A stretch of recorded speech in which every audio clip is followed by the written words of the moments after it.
without resorting to selling a kidney, and without going to jail for printing counterfeit money. Seems like a good idea.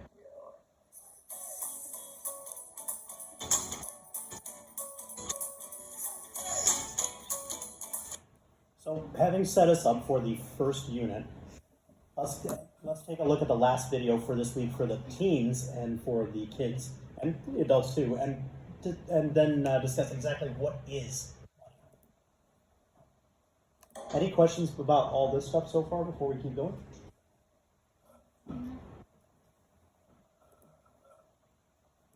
If you have an hour this week, you can learn 100 songs on the piano. Or you can listen to our thing if you have an hour this week.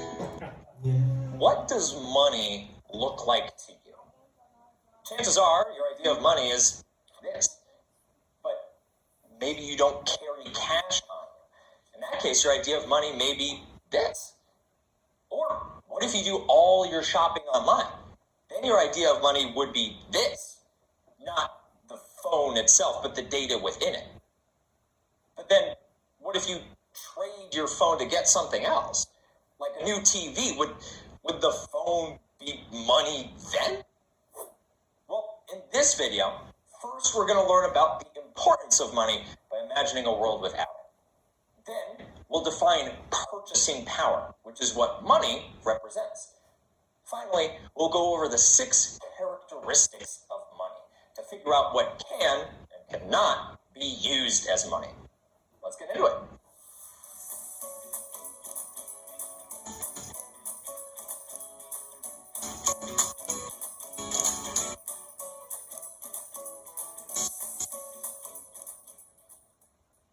In order to truly appreciate what money is, we first have to imagine a world without it. Imagine that you needed something, like you needed a mechanic to fix your car. How would you convince them to do it without money? Well, the first way, a way that some pessimists would call unrealistic, is to just tell them that you need help and hope that they'll fix it for you as a favor. And then sometime in the future, if you have something they need, you can return the favor. This gift economy style is a way that some historians believe that ancient civilizations may have operated by. People just gifting each other their goods and services out of a sense of caring for each other and their communities. We still see this sometimes today, within families, among close friends, and even among kind-hearted strangers. The second method involves trading or bartering something for the mechanic's services. The mechanic isn't going to fix your car unless you give them something that they want. Like, say, a baseball, signed by their favorite baseball player. Bartering is another way that ancient civilizations may have lived and exchanged goods and services. So every time you trade one thing for another, you're honoring that ancient tradition. Here's the problem, though. A gift economy relies on trust. So in a large community where you don't know everybody, it can be hard to trust everyone to give away your goods and services all willy-nilly for free to anyone who asks. And with bartering, what if you don't have the baseball that the mechanic's asking for? Then you'd have to go and find someone who does have it and hope they're willing to trade that for something else that you do have. It can get to be a huge, convoluted mess trying to keep track of who wanted what. Money solves both of those issues. The mechanic doesn't have to trust you because you're giving them something right then and there. And as long as you have money, you have something that the mechanic is willing to trade for. To put it simply, money is both trusted and universal, so it works for everybody. But just having a little money isn't enough. How much you're capable of purchasing with some amount of money is called purchasing power. If you don't have enough purchasing power to pay for the mechanic's services, your car isn't getting fixed.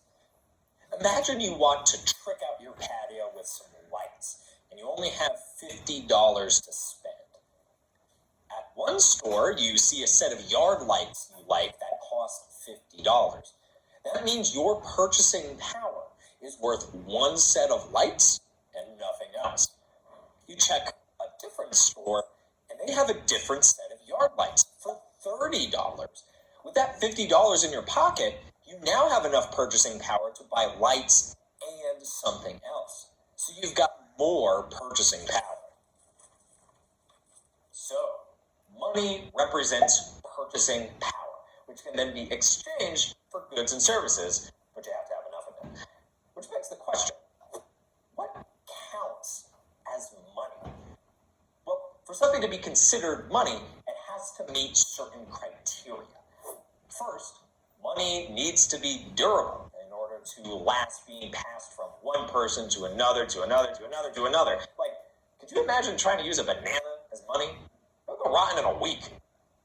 Money also has to be portable so that people can carry it around easily to wherever they need to go. Like, a house is plenty durable, but you're going to have a hard time giving that to the cashier, right? Money is also divisible, meaning that if you have more than you need, you can spend some and keep the rest.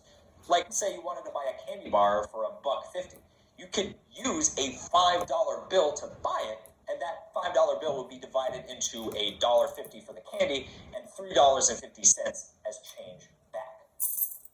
Money is also uniform, meaning that the same form of money has the same purchasing power for everybody. $10 in her pocket is the same as $10 in his pocket, which is the same as $10 in my...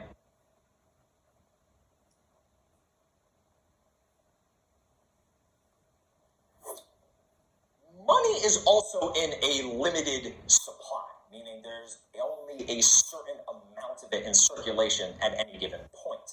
That's why we're not allowed to make our own money. It's called counterfeiting, and you will go to jail. Even governments have to be careful how much money they print. If they print too much, then the money becomes less limited and therefore less valuable. Finally, money has to be widely accepted and trusted as a payment method.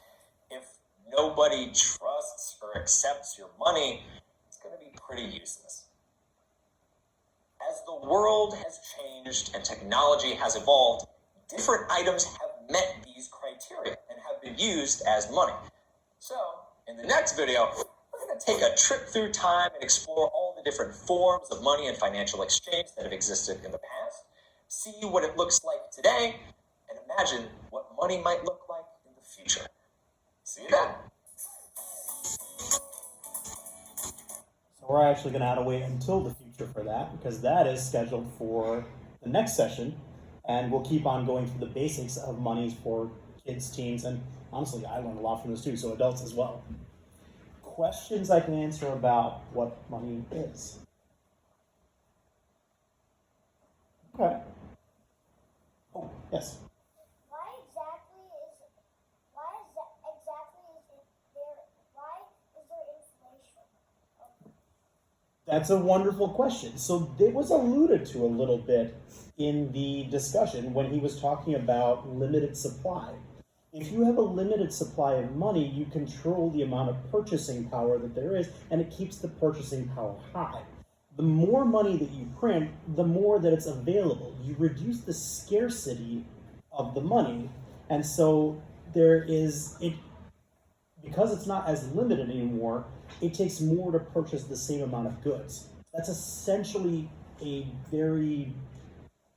it's a more simplified version of what inflation is. But I can come back next week and I can get you a more complicated version of that. Also, jump in and correct me if I'm wrong. So, because like I said, I'm learning this along with you folks too. So, but that's a really good question. What other questions can I answer before all right. So now, shifting gears, we're going to start talking about financial management and corporate finance. This is a little bit more geared towards older kids, adults. Feel free to stay.